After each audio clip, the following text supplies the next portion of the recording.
नमस्कार, बहुत स्वागत है आपका। टीएनपी न्यूज देख रहे हैं आप। मैं हूं आपके साथ कोमल शर्मा और बुलेटिन में रुक करेंगे उत्तराखंड की खबरों की शुरुआत करते हैं, जहां देहरादून में सीएम पुष्कर सिंह धामी ने कहा कि पार्टी का पूरे राज्य में प्रशिक्षण अभियान जारी है।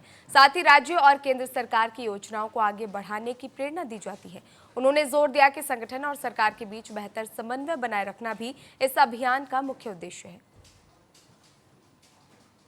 ये हमारे कार्यकर्ताओं को हर दृष्टि से जो संगठन की रीति नीति पद्धति है, विचारधारा है, इसको और मजबूत बनाने में बहुत योगदान देते हैं। अनेक प्रकार की जानकारियाँ देते हैं, बहुत सारे विषय विशेषज्ञ इसमें आते हैं और पार्टी की जो यात्रा है उस यात्रा में अनेक लोगों का, अनेक महापुरुषों का योगदान यहाँ तक रहा है, उनकी तपस्या रही है, उनकी विरासत है, उसको आगे बढ़ाने की प्रेरणा देती है। राज्य सरकार के और केंद्र सरकार के जो कार्य हैं उन कामों को आगे ले जाने की प्रेरणा देती है। साथ में संगठन सरकार के बीच में समन्वय बना रहे और लोगों की जो समस्याएं हैं, चुनौतियां हैं, उनका समाधान भी हमारे कार्यकर्ता इन प्रशिक्षण वर्गों में प्रशिक्षण लेकर कौशल।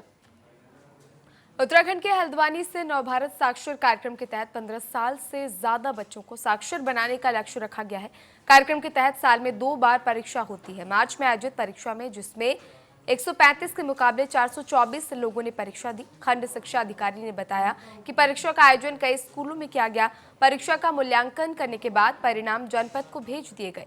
सफल अभ्यर्थियों को इस दौरान NIOS से प्रमाण पत्र मिलेगा, जिसकी मान्यता स्कूल शिक्षा के बराबर होगी।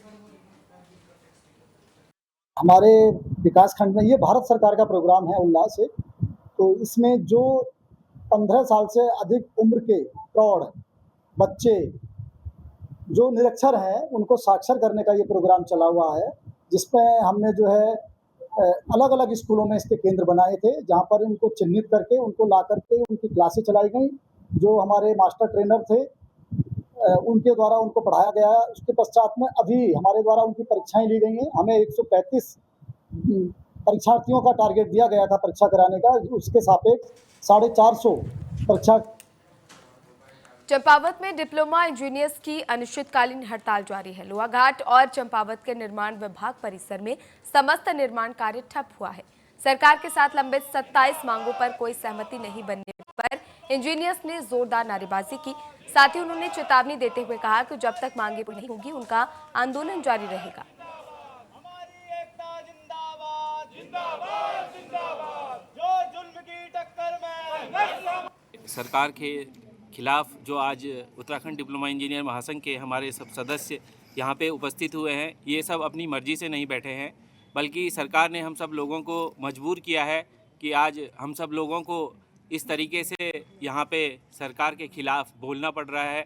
और हम सब लोग सरकार को ये चेताना चाहते हैं कि जब तक हमारी मांगें पूरी नहीं होंगी, हम किसी भी तरीके से, किसी भी दबाव से इस आंदोलन कार्यक्रम को हम वापस नहीं लौटेंगे और अपनी सारी की सारी मांगें मनवाने के बाद ही ये हड़ताल कार्यक्रम जो है स्थगित किया जाएगा।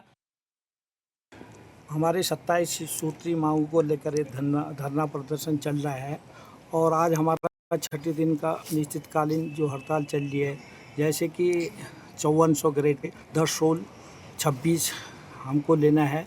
उरेरा में जो 2024 के जो कनिष्ठ अभियंता हैं उनको 4200 की जगह 4600 देना है।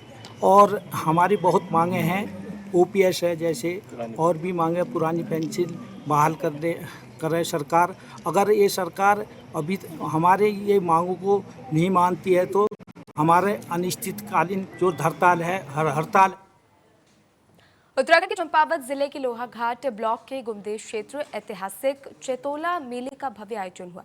मेले में 20 से 25 हजार श्रद्धालु पहुंचे और चमू देवता का आशीर्वाद लिया। सबसे पहले मंदिर में पूजा अर्चना की गई, फिर 12 गांव के जत्थों ने ढोल नगाड़ों और वीर वेशभूषा के साथ परिक्रमा की। मान्यता है कि चमू देवता ने बकासुर दैत्य का वध कर क्षेत्र को आतंक से मुक्त कराया था। मेले का इतिहास ये है कि यहाँ ये चमदेवल नाम का जो क्षेत्र है, यहाँ पे रुक्मिणी चौड़ एक चौड़ है।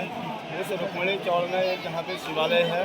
उस शिवालय के जो मुख्य द्वारपाल के रूप में हमारे चौखाम बाबा इसके द्वारपाल के रूप में है और माँ भगवती ने प्रसन्न होकर के उनको दिव्य सिंहासन दे दिया था, जो आज मड़गांव से चमदेवल के शिव मंदिर में आता है।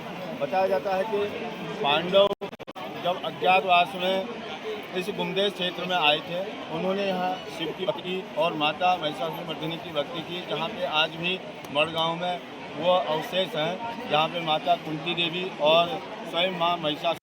वैसे 3 दिन आयोजित है, लेकिन प्रथम नवरात्रि से ही ये मेला प्रारंभ हो जाता है।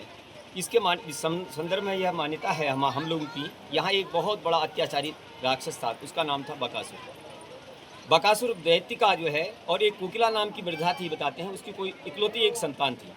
उस बकासुर दैत्य ने यहाँ के लोगों को खाने के लिए अपना जो है बारी लगा रखी थी। जब उस कोकिला की बारी आई तो उसके अकेले नाती का भी जो है, अब जो अंतिम समय जब आ गया तो उसने सोचा कि मेरे तो में चौखाम बाबा मेले का जो है सर ढेर सारे इस क्षेत्र के लोगों को और समस्त जो हमारे बाहर भी लोग रहते हैं उनको ढेर सारी इस त्यौहार की बधाई दूंगा।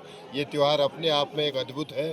जैसे कि देवीदुरा के बाद दूसरा मेला होगा, इतना बड़ा मेला आपने देखा होगा, जो जनता का हुजूम है और हमारी माँ बहनें त्यौहार के रूप में इसको बड़े शिद्दत से मनाते हैं। और इसमें तमाम लोग हमारे जो बाहर हैं वो इस त्यौहार के लिए सब छुट्टी आते हैं, इसका अपना एक महत्व है। और यहाँ विशेष तौर पर जो त्यौहार होता है खाने पीने का, प्रसाद का भी है। किसी आदमी को भूखा नहीं जाने देते हैं, हर घर में त्यौहार होता है। और बाहर हरिद्वार पुलिस विभाग में बड़ा प्रशासनिक फेरबदल किया गया है। वरिष्ठ पुलिस अधीक्षक नवनीत सिंह ने निरीक्षकों और उप निरीक्षकों के कार्यक्षेत्र में बदलाव किया है। इस फेरबदल में कोतवाली नगर, ज्वालापुर, भगवानपुर, मंगलौर और भादराबाद समेत प्रमुख थाने शामिल हैं। निरीक्षक रितेश शाह को भगवानपुर, कुंदन सिंह राणा को नगर कोतवाली और चंद्रभान सिंह को ज्वालापुर का प्रभारी नियुक्त किया गया। कुल 11 अधिकारियों के तबादले इस दौरान किए गए हैं। उत्तराखंड की महिला सशक्तिकरण एवं बाल विकास परियोजना मंत्री रेखा आर्य जसपुर विधानसभा क्षेत्र के ग्राम महुआडवारा पहुंची। उन्होंने बीजेपी जिला अध्यक्ष मनोज पाल की माता के निधन पर शोक व्यक्त किया और परिवार को सांत्वना दी। उन्होंने दिवंगत आत्मा की शांति के लिए प्रार्थना की। इस दौरान बीजेपी के अन्य दिग्गज नेताओं ने और मंत्री ने भी सांत्वना देने वहां पहुंचे। नानकमता में पुलिस दबिश के दौरान एक बुजुर्ग महिला की मौत से हंगामा मच गया। परिजनों ने पुलिस पर धक्का देने का आरोप लगाते हुए शव को थाने के गेट पर रखकर प्रदर्शन किया। एसएसपी अजय गणपति ने 4 पुलिसकर्मियों को लाइन हाजिर कर जांच कमेटी गठित की है। पुलिस फिलहाल मामले की जांच कर रही है। दिनांक 28 मार्च को जो नानकमता क्षेत्र में हमारी एक पॉक्सो एक्ट का मुकदमा जो दर्ज था, उसमें प्रकाश में आए अभियुक्त की गिरफ्तारी के लिए हमारे नानकमता क्षेत्र की पुलिस टीम गई थी। तो दबिश के दौरान एक बुजुर्ग महिला का स्वास्थ्य खराब हो गया, जिसको अस्पताल ले जाया गया, जहां फिर बाद में उसकी मृत्यु हो गई। तो इस मामले में तक की जो शिकायत के चलते पुलिस हमारे चंपावत में मुख्यमंत्री पुष्कर सिंह धामी के निर्देश पर सभी तहसीलों में राजस्व लोक अदालत आयोजित की गई। अभियान के तहत 80 से ज्यादा मामलों की सुनवाई हुई, जिनमें अधिकांश का निस्तारण आपसी समझौते से किया गया। तहसीलदार, एसडीएम और एडीएम न्यायालयों में सुनवाई कर त्वरित न्याय दिया गया। जिलाधिकारी मनीष कुमार ने बताया कि जिले को राजस्ववाद मुक्त बनाने की दिशा में लगातार प्रयास जारी है। माननीय मुख्यमंत्री के द्वारा दिनांक 28 मार्च को राजस्व लोक अदालत लगाए जाने के निर्देश प्रदान किए गए थे। उसके क्रम में आज सभी तहसीलों में हमारे यहाँ राजस्व लोक अदालत जो है आज लगाया गया है, जिसमें लगभग 100 से अधिक वाद जो है हम लोगों ने उनको सभी तहसीलों में तहसीलदार, एसडीएम मेरे द्वारा। हरिद्वार में मौसम ने एक बार फिर से करवट ले ली है, जहां रुक रुक कर बारिश का दौर शुरू हो गया है। इससे जनजीवन प्रभावित हो गया है। सड़कों पर फिसलन बढ़ने से लोगों की आवाजाही में दिक्कत हो रही है। बाजारों में भी भीड़ कम नजर आ रही है। लगातार बारिश के कारण कामकाज की रफ्तार धीमी पड़ चुकी है और दैनिक गतिविधियों पर असर देखने को मिल रहा है।